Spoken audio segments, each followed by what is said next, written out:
Hello friends, Radhe Radhe. Welcome back to my YouTube channel. मैं आ गई हूँ आज आप सबकी favourite story advocate Anjali Awasthi का आज का एपिसोड लेकर। फ्रेंड्स, आज का एपिसोड बहुत इंटरेस्टिंग, बहुत ही धमाकेदार है। वीडियो को एंड तक जरूर देखिएगा। चैनल पर नए हैं, चैनल को सब्सक्राइब कीजिएगा, बेल आइकन को प्रेस करना ना भूलेगा फ्रेंड्स, ताकि ऐसा इंटरेस्टिंग वीडियो मैं आपके बीच में लेके आती रहूँ।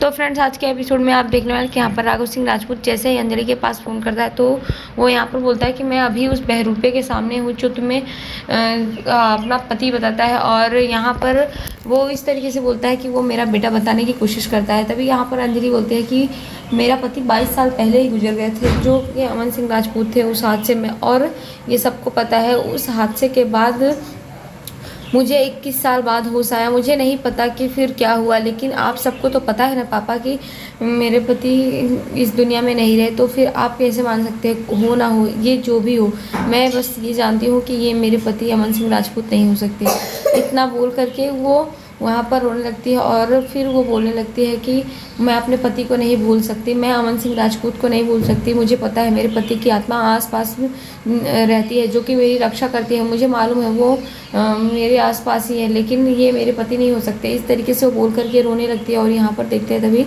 राघव सिंह राजपूत अंजलि को थैंक यू बोलते हैं। और साथ में देखते हैं कि जैसे ही ये सब चीज़ें होती है तो राघव सिंह राजपूत फ़ोन कट कर देते हैं अंजलि को थैंक यू बोलकर। और यहाँ पर देखते हैं कि वो लीगल नोटिस लेकर के गए होते हैं, जो कि यहाँ पर वो वैभव को बोलते हैं। वैभव निकाल कर देता है लीगल नोटिस और साथ में ही वो अमन को देता है। और यहाँ पर बोलता है कि जो भी हो, ये लीगल नोटिस है, तुम्हें कोर्ट में हाजिर होना होगा। तभी देखते हैं कि यहाँ पर वो बोलता है कि ये तो साबित हो ही जाएगा कि तुम मेरे बेटे अमन सिंह राजपूत नहीं हो, और उसके बाद फिर तुम्हें यहाँ से तुरंत जाना होगा, ये शहर छोड़कर। इस तरीके से बोलने लगते हैं। और यहाँ पर जो वैभव होता है वो भी इस तरीके से बोलता है। तभी देखते हैं कि इतना बोल करके वो लोग वहाँ से जाने लगते हैं। इतने में देखते हैं कि राघव सिंह राजपूत उसे चैलेंज करते हैं और कि वो उसका बेटा नहीं है, ये साबित हो चुका है। और इतना बोल करके वो यहाँ पर साक्षी और राघव सिंह राजपूत दोनों को सुनाता है कि अब सारी सच्चाई, तुम दोनों का जो ये खेल है, तुम्हारी ये जो मास्टर प्लान बनाने वाली साक्षी चौधरी है, इसका और तुम्हारा जो मुखौटा है, उन दोनों का मुखौटा मैं उतार कर फेंक दूंगा कोर्ट में। इस तरीके से बोलते हैं कि हम कोर्ट में मिलते हैं। तभी देखते जाने लगते हैं। इतने में देखते हैं कि साक्षी जो होती है बोलती है कि 1 मिनट। और साक्षी बोलते हैं कि मुझे अफसोस हो रहा है कि एक बाप अपने बेटे को नहीं पहचान पा रहा है।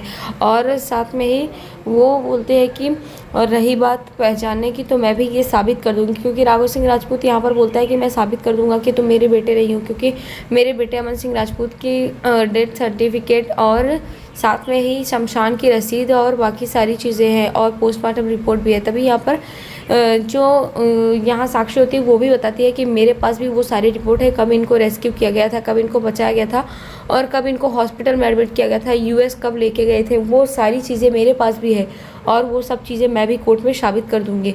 इस तरीके से साक्षी भी बोलती है और चैलेंज करती है। इतने में देखते हैं कि दोनों की बात होती है और यहाँ पर राघव सिंह राजपूत वहाँ से चला जाता है। अमन की आंखें नम होती है। तभी देखते हैं कि ये सब देख करके साक्षी बोलती है कि तुम्हारी आंखें नम क्यों है, तुम्हारे पापा ने तुम्हें पहचाना? तभी वो बोलता है नहीं, मुझे सिर्फ ये समझ में आया कि मेरी अंजलि मुझे क्यों नहीं पहचान रही है, मैं उसका ही अमन हूँ। इतना बोल करके वो रोने लगता है। तभी वो फ़ोन निकालता है तो साक्षी बोलते है कि इसको फ़ोन करो। तो यहाँ पर बोलता है कि मैं अंजलि को फ़ोन कर रहा हूँ। और वो तुरंत फ़ोन उठाता है और अंजलि से बात करने लगता है और बोलता है कि अंजलि मैं तुम्हारा अमन हूँ, अमन अमन अमन तुम्हारा अमन हूँ। इस तरीके से वो यहाँ पर बोलने लगता है। तभी अंजलि यहाँ पर बात करने ही वाली होती है। इतने में देखते हैं कि जो यहाँ पर अभय होता है वो आ जाता है और फ़ोन उठा लेता है अंजलि से हाथ से छीन करके और बोलता है कि मुझे पता है कि तुम एक बहरूपी हो और तुम यहाँ पर फ़ोन नहीं कर सकते, क्योंकि ये हमारे घर की छोटी बहू और मेरे भाई की विधवा है और वो अकेले अपनी ज़िंदगी को जीना चाहती है। तो तुम उसे बार बार फ़ोन करके परेशान मत करो। इस तरीके से वो यहाँ पर बोलते हैं कि तुम अभी जिंदा हो, क्योंकि इस तरीके से वो बोलता है और बोल करके फ़ोन कट कर देता है। तभी साक्षी बोलते हैं कि क्या हुआ? तभी यहाँ पर देखते हैं कि वो बताता है कि मना कर दिया है, बोलते हैं कि कोर्ट में मिलेंगे। तभी बोलते हैं किससे बात हुई? तो वो बोलता है कि मेरे भाई अभय सिंह राजपूत से। तभी इस तरीके से बोलता है। और यहाँ पर देखते हैं कि अभय जो होता है वो अंजलि को परेशान करता है और बोलता है कि तुम जानती हो कि ये बहरूपिया बचा क्यों है? क्योंकि ये काव्य ठाकुर से शादी करने वाला और काव्य की शादी इसके साथ होने वाली, बस इसी वजह से ये अभी तक जिंदा है, वरना तो ये इसे कब का मार दिया गया होता। इस तरीके से वो यहाँ पर बोलने लगता है। तभी वो बोलते हैं कि क्या बात कर रहे हो, तभी बोलता है हाँ। और वो अंजलि को यहाँ चैलेंज करता है कि तुम्हारी लाइफ में सिर्फ एक ही इंसान है जो तुमसे प्यार करे, एक ही मर्द है, वो है मैं, यानी कि अभय सिंह राजपूत। इस तरीके से बोलता है और वो बोलता है कि मैंने जीवन में जो जो चीज़ें हासिल करनी चाहिए वो सब हासिल किया है, लेकिन अब तुम्हारी बारी है और तुम्हें भी मैं हासिल करके रहूँगा। इस तरीके से बोलने लगता है। तभी देखते हैं कि इतने में गिन्नी आ जाते हैं और गिन्नी उसकी बातें सुनती है। तभी यहाँ पर देखते हैं कि गिन्नी जो होती है सुनती है कि अभय जो होता है वो कुछ बात कर रहा है। तभी देखते हैं कि गिन्नी उससे पूछने लगती है कि तुम क्या बात कर रहे थे। वो बहाना बनाने लगता है और यहाँ पर देखते हैं कि बोलता है कि मैं बस यही बोल रहा था अंजलि को कि किसी पराये मर्द के तरफ नज़र उठाकर मत देखना। इस तरीके से वो बोलने लगता है और तभी बोलता है ये सब छोड़ो ना गिन्नी, तुम कहाँ आ चुकी हो डार्लिंग, चलो। और उसे बहाना बनाता है और बोलता है कि चलो मुझे तुमसे बात करनी। लेकिन वो बोलते हैं कि तुमने कुछ बात की, तुमने कुछ बोला। तो बोलता है नहीं नहीं, मैंने कुछ भी नहीं बोला है, तुम चलो, बस मैं यही समझा रहा था। और यहाँ पर वो बहाना बना के दूसरे कमरे में लेके जाता है गिन्नी को। तभी देखते हैं यहाँ पर अंजलि होती है कि निहायत ही घटिया इंसान, एक तरफ मेरी दीदी को धोखा दे रहा है और दूसरी तरफ ये इस तरीके का काम कर रहा है, मुझे बदनाम करने की कोशिश कर रहा है। इधर दूसरी तरफ देखते हैं कि कोर्ट में दूसरे दिन पेशी होती है, जहाँ पर देखते हैं कि एक तरफ राघव सिंह राजपूत होते हैं, दूसरी तरफ रमेश पटेल होते हैं। और यहाँ पर रमेश पटेल जो होते हैं अमन सिंह राजपूत के साथ रहते हैं और यहाँ पर राघव सिंह राजपूत उसके अगेंस्ट रहते हैं। जहाँ पर जज साहब जैसे ही आते हैं तो राघव सिंह राजपूत वहाँ पर खड़े होते हैं और वो अपने हक में बयान देते हैं कि ये जो आदमी है जो कि मेरे बेटे का नाम लेकर के उसके नाम और पहचान को लेकर के झूठा दावा कर रहा है कि वो किसी का पति है, किसी का बेटा है और किसी का भाई है। वो ये सब चीज़ें करके वो किसी की संपत्ति पर अपना अधिकार जता रहा है और वो दावा कर रहा है कि वो किसी का पति है, इस तरीके से, जबकि ये सब सरासर झूठ है योर ऑनर। और वो यहाँ पर बोलता है कि क्योंकि मेरा बेटा 22 साल पहले ही गुजर चुका है और मेरा बेटा अब नहीं है इस दुनिया में। तभी देखते हैं कि जैसे ये सब चीज़ें यहाँ पर बोलता है और वो बोलता है कि मेरे पास वो सारे चीज़ें हैं और वो सारे सर्टिफिकेट है। इस तरीके से बोलता है कि क्योंकि मुझे पता है कि मेरे बेटे की रहस्यमयी तरीके से हत्या की गई थी। इस तरीके से वो यहाँ पर बोलता है कि क्योंकि अपराधी अभी भी यहाँ पर घूम रहे हैं, वो सब चीज़ें जैसे ही बोलता है। तभी यहाँ पर देखते हैं कि यहाँ पर रमेश भाई पटेल की बारी आती है और रमेश भाई पटेल अपने पक्ष में आते हैं और वो बोलते हैं कि क्योंकि ये मेरे काबिल दोस्त जो है राघव सिंह राजपूत, इसमें कोई शक नहीं कि ये एक काबिल वकील है, लेकिन ये ज़रूर है कि ये जो कुछ भी बोल रहे हैं ये सिर्फ अपने फैसले के बारे में बना रहे हैं और इनका कोई अधिकार नहीं कि ये पूरा फैसला सुनाए जज साहब। और वो जज साहब के सामने ये साबित करते हैं कि ये जो राघव सिंह राजपूत है ये सारा फैसला खुद ही सुना रहे हैं, क्योंकि सच क्या है झूठ क्या है ये सब काम करना सिर्फ कानून का है और ये इनका अधिकार नहीं है।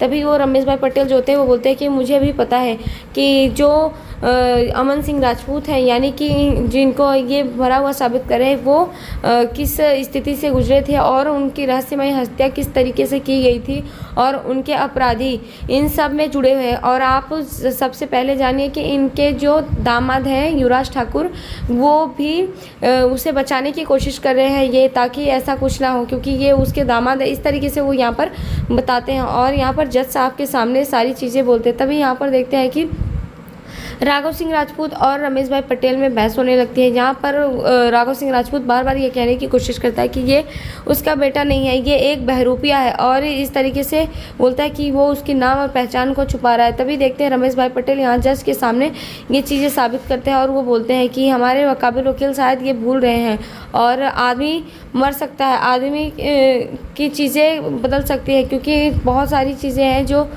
उसमें बदलाव हुआ था, उसकी सर्जरी हुई और बाकी चीज़ें, पर वो चीज़ें कैसे भूल सकते हैं। यहाँ पर देखते हैं कि वो बताते हैं कि जो फिंगरप्रिंट्स होते हैं वो तो मैच करते हैं ना, और बाकी सारी चीज़ें, इन सब से तो साबित हो सकता है ना कि वो कौन है और क्या वो वाकई में अमन सिंह राजपूत है। इस तरीके से वो यहाँ पर सारी सच्चाई को सामने लाने की कोशिश करेंगे, जहाँ पर वो ये दावा करते हैं कि मैं जिसे अमन सिंह राजपूत बता रहा हूँ वो वाकई में अमन सिंह राजपूत ही है। इस तरीके से यहाँ पर वो बोलते हैं। तो आज के एपिसोड में इतना है फ्रेंड्स, मिलते हैं आपसे नेक्स्ट एपिसोड में, जहाँ पर आपको दिखाया जाएगा कि यहाँ पर अमन की सच्चाई जैसे ही सामने आने वाली होती है। तो यहाँ पर ये सच सामने आने वाला होता है कि ये अमन सिंह राजपूत ही है, बल्कि कोई और नहीं। तभी यहाँ पर देखते हैं कि जो युवराज ठाकुर है वो उसे जान से मारने की धमकी देगा और साथ में बोलेगा कि पिछली बार तुम्हें तो मैंने छोड़ दिया था, अगर तुम अमन निकले तो मैं इस बार तुम्हें छोड़ूंगा नहीं, तुम्हें जान से मार दूंगा, और उसे जान से मारने की धमकी देता है। तो नेक्स्ट एपिसोड में ऐसा ही फ्रेंड्स। तो वीडियो पसंद आई हो तो प्लीज़ वीडियो को लाइक कीजिएगा। तब तक के लिए bye bye, Radhe Radhe, take care. मिलता है आपसे नेक्स्ट एपिसोड।